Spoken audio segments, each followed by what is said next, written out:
Hi friends, good noon बच्चों। हाँ, आज हम आपको कक्षा 10 की मैथ पढ़ाएंगे, जिसका पहला चैप्टर जो कि संख्या पद्धति पर आधारित है आपको पढ़ाया जाएगा, जिसमें एलसीएम निकालना है, एचसीएफ निकालना है और अपरिमेय संख्याओं के बारे में विधिवत पढ़ना है, शांत अशांत पढ़ना है। तो अभी टॉपिक पर चलने से पहले आपको कुछ नॉर्मल चीज़ें बता दी जाए जिससे आपको दिक्कत ना हो पढ़ने में। तो पहले आप लोग सीखिए क्या सीखना है। सम संख्याएं क्या होती हैं, विषम संख्याएं क्या होती हैं, अभाज्य संख्याएं क्या होती है, भाज्य संख्याएं क्या होती हैं। आप इसको पढ़ लेंगे तभी आप इस चैप्टर को आसानी से पढ़ सकते हैं, अन्यथा आपको बहुत दिक्कत होंगी। तो सम संख्याएं क्या होती है? वह संख्याएं जो दो से कट जाएं, दो से पूर्ण विभाजित हो जाएं, मतलब अर्थात दो के पहाड़ा में आए, दो के जैसे दो का पहाड़ा पढ़ा जाए तो उसमें वो संख्याएं आए, जैसे 2, 4, 6, 8, 10, ये सब क्या है? सम संख्याएं हैं। क्यों? क्योंकि अगर दो का पहाड़ा पढ़ा जाए तो ये क्या है? सारी संख्याएं आती हैं। लेकिन जीरो भी सम संख्या कब ली जाती है? जब लासा और मासा निकाला जाता है। जब लासा और मासा निकाला जाएगा, शून्य को भी क्या मानेंगे? सम संख्या मानेंगे। इसको आप लोग पढ़ लीजिएगा। जब लासा मासा पढ़ेंगे हम तो जीरो को भी एक सम संख्या मानकर चलेंगे। ठीक है बच्चों। अब उसके बाद विषम संख्याएं क्या है? वह सभी संख्याएं, मतलब सम को हटा दिया जाए, निकाल दिया जाए, जितनी संख्याएं बचेंगी विषम, अर्थात दो से विभाजित नहीं होंगी, दो से नहीं कटेंगी। जैसे 1 हुआ, 3 हुआ, 5 हुआ, 7 हुआ, 9, 11 डॉट डॉट और भी संख्याएं हैं जो दो से नहीं कटेंगी। अगर दो से नहीं कट रही हैं तो पक्का क्या है? विषम संख्याएं हैं। अभाज्य संख्याएं क्या होती हैं? वे सभी संख्याएं जो किसी से न कटे, अपने आप से केवल कटेंगी, वो सब क्या है? अभाज्य संख्याएं हैं। जो अपने आप से कटेंगी वो क्या है? अभाज्य संख्याएं। जैसे कहा जाए दो किसी और संख्या से नहीं कटेगी, केवल दो से ही कटेगी। बच्चे सोच रहे होंगे सर जी एक से तो कट जाएगी, लेकिन एक नहीं लेना, एक से तो सभी संख्याएं कट जाती हैं। एक से किसी भी संख्या को विभाजित नहीं किया जाता है। यहाँ पर 3 है, 5 है, 7 है, 3 भी अपने आप से कटेगा, 5 भी अपने आप से सेल्फ कटेगा, 7, 11, 13 जितने भी दिए गए हैं वे अपने आप से ही विभाजित होंगे, किसी और संख्या से विभाजित नहीं होंगे। यहाँ पर आगे भी संख्याएं दी गई, इसको आप लोग अच्छे से लिख लेना, क्योंकि अगर ये संख्याएं आपको नहीं याद रहेंगी जितनी दी गई हैं तो आप इस चैप्टर को नहीं पढ़ पाएंगे। इसलिए अच्छे से इस चैप्टर को पढ़ना है तो इन सम, विषम और अभाज्य संख्याओं को अच्छे से पढ़ लीजिए, जिससे आपको आसानी से ये चैप्टर समझ में आ जाए। उसके बाद क्या है? अपरिमेय संख्याएं। अपरिमेय संख्याएं क्या होती हैं? अंडर रूट के अंदर होती हैं और वो क्या है? अभाज्य होती है, मतलब अपने आप से कटती हैं। जैसे √2, अब रूट के अंदर 2 दिया गया है, 2 अपने आप से कटेगा और रूट के अंदर भी है, तो ये क्या है? अपरिमेय संख्या। √3 मतलब 3 है अंदर, 3 अपने आप से कटेगा। √5 भी क्या है? इसके अंदर जो 5 है वो अपने आप से ही कटेगा। जितनी भी संख्याएं दी गई, पाई भी एक संख्या है, अपरिमेय संख्या है। इसको पढ़ लीजिएगा, मोस्ट इंपॉर्टेंट है। ये पूछा जाता है पाई अपरिमेय संख्या है कि नहीं, तो आप लोग इसको पढ़ लीजिए। पाई क्या है? एक अपरिमेय संख्या है। अब आगे चलते हैं, आपको सिखाते हैं कि लासा मासा कैसे निकालते हैं। चलो, लासा निकालने का तरीका।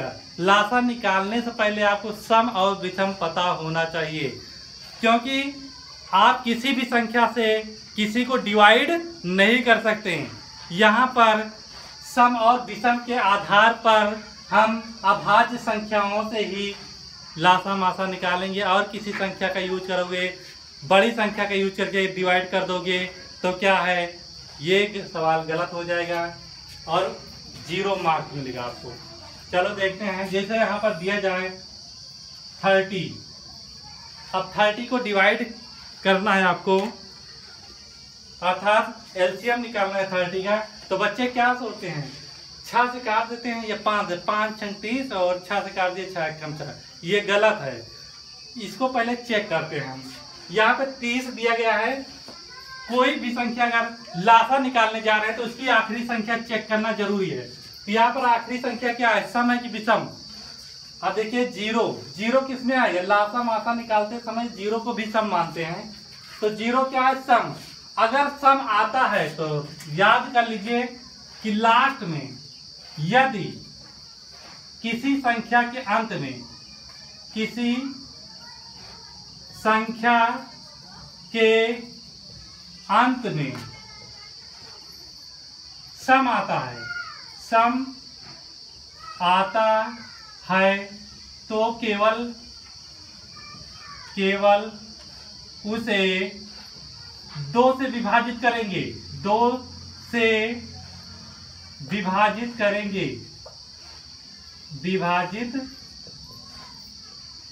करेंगे, बच्चों याद रखिए, अगर लास्ट में सम है, आखिरी संख्या, पहले वाले से मतलब नहीं है, अगर आखिरी सम है तो आपको क्या निकालना है, किससे डिवाइड करना है, 2 से। 4 से मत करना, न 6 से करना। मतलब केवल याद रखिए आपको कि आखिरी में सम है तो 2 से ही विभाजित करना और किसी संख्या से नहीं। तो आप चलो 2 से विभाजित करते हैं, 2 का इसमें भाग ले जाते हैं और भाग ले जाने पर जितनी बार जितने टर्म्स आएंगे उसको यहाँ पर लिखते जाएंगे, जो रिमाइंडर बचेगा वही यहाँ पर लिखेंगे, जो शेष फल आए जो यहाँ पर भाग फल आएगा उसी को यहाँ पर लिखेंगे। चलो देखते हैं 2 का भाग 3 में कितनी बार जाएगा, 3 से ज्यादा ना हो तो यहाँ पर क्या आएगा, 2 एकम 2, 2 एकम 2 कितनी बार गया, 1 बार। जितनी बार जाएगा उसको यहाँ पर लिखना है, ऐसा मत करना कि 2 एकम 2 तो यहाँ पर 2 लिख दीजिए, गलत हो जाएगा। कितनी बार गया, 1 बार, 2 एकम 2। यहाँ पर कितना आया, 2 आ गया ना, यहाँ पर 1 ज्यादा है अभी तो इसके बगल में जाएगा। अगर देखिए 2 एकम 2 हुआ तो इसका मतलब यहाँ 3 है तो 1 ज्यादा है अभी ना, तो 1 इसके बगल में आया, 10 हो गया, तो 2 पंचे 10, कितना है, 2 पंचे 10। अब इसमें देखते हैं लास्ट में क्या है, सम है कि विषम। लास्ट में यहाँ बच्चों देखिए विषम दिया गया है, ये देखिए विषम में आ रहा है, 5 किसमें मिल रहा है, विषम में। अगर विषम में आ रहा है तो 2 से या सम संख्या से, किसी भी सम संख्या या 2 से कभी भी नहीं कटेगा, केवल हमें विषम संख्या से ही काटना है। तो बच्चों ऐसा मत करना कि 1 से काटिएगा, 1 से किसी भी संख्या से विभाजित नहीं करना है। विषम है तो विषम से काटेंगे। 3 से चेक करते हैं तो 3 से चेक करने का तरीका होता है कि 3 से कटेगी कि नहीं। मान लीजिए बड़ी संख्या आ जाए तो बच्चे 3 से चेक करेंगे, 5 से चेक करेंगे, 6 से चेक करेंगे। तो तरीका देख लीजिए, अगर 3 से चेक करना है तो इन दोनों को जोड़ लीजिए, जितना आए। अगर 3 से डिवाइड हो रहा है तो मान लीजिए पूरी संख्या भी 3 से डिवाइड होगी। जैसे यहाँ पर 5 1 6, 6 3 से कटेगा, कट जाएगा, पूरा कट रहा है, इसका मतलब पूरी संख्या 3 से कटेगी। कितनी बार भाग जाएगा, 3 का भाग 1 में नहीं जाएगा तो 15 में ले जाते हैं। तो 3 का भाग 15 में कितनी बार जाएगा, 3 पचे 15। अब यहाँ पर कितना आया, 5 तो अपने आप से कटेगा। देख लीजिए अभाज्य संख्या में 5 है तो 5 केवल अपने आप से ही कटेगा। तो यहाँ पर जो लासा आ गया वो कितना आ गया बच्चों, लासा आपका आया 2 गुणे 3 गुणे 5 और अंत में आपको एक सम में लिख देना है। ये क्या आ गया, लासा आ गया। तो लासा निकालने का तरीका क्या होता है, आप क्या अभाज्य संख्याओं का यूज करके डिवाइड करिएगा, सम विषम देख लीजिएगा कि अंत में सम है विषम, उसी के आधार पर अभाज्य संख्याओं से ही काटना है। अगर लास्ट में सम संख्या है तो रट लीजिए कि 2 से डिवाइड करना है।